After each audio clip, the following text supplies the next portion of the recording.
kayong lahat! Welcome back again to my channel! This is Nikki Soprano. Alam ko, namimiss nyo na ako. And of course, namimiss ko na rin po kayong lahat. Alam nyo ba?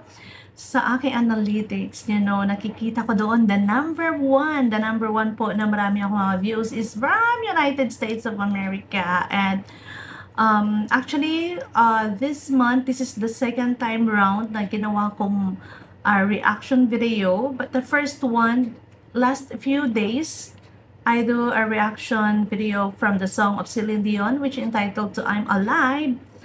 But then, guys, haven't released yet the copyright claim. Sometimes it's hard for me to do some reaction because of the copyright claim, but then I do some dispute, but waiting to release it.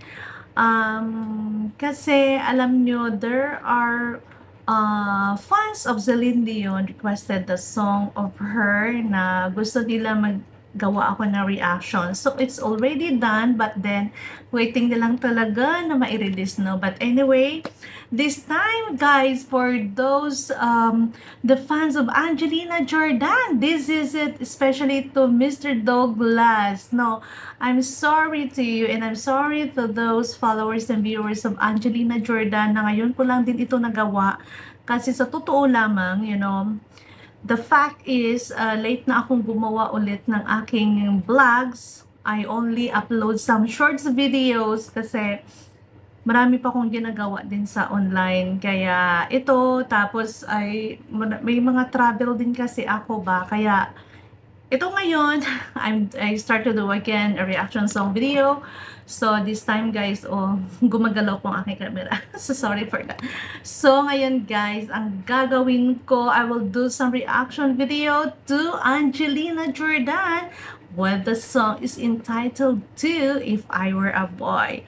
Guys, sa lahat po na hindi pa nakasubscribe ng aking YouTube channel, please don't forget to like, share, and subscribe my YouTube channel, Nikki Soprano, and click the bell button for more updates. So this time, without further ado, let's start to watch it.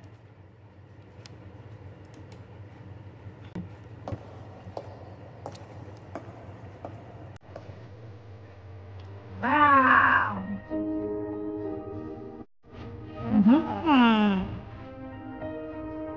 Sexy.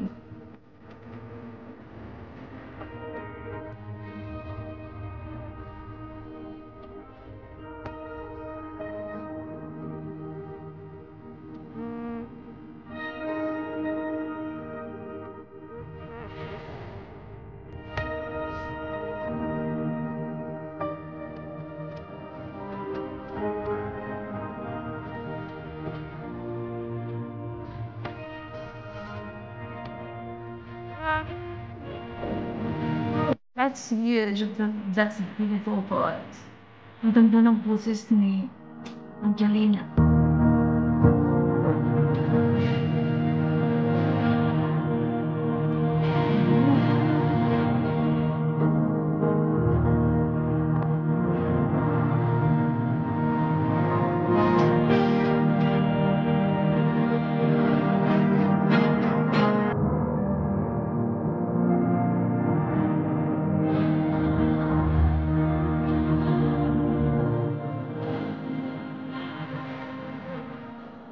Bumabalag man kayo yung boses.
galing ni Angelina Jordan. Teka muna ang aking buhok. Napakaganda talaga. So long hair. No, joke lang yan.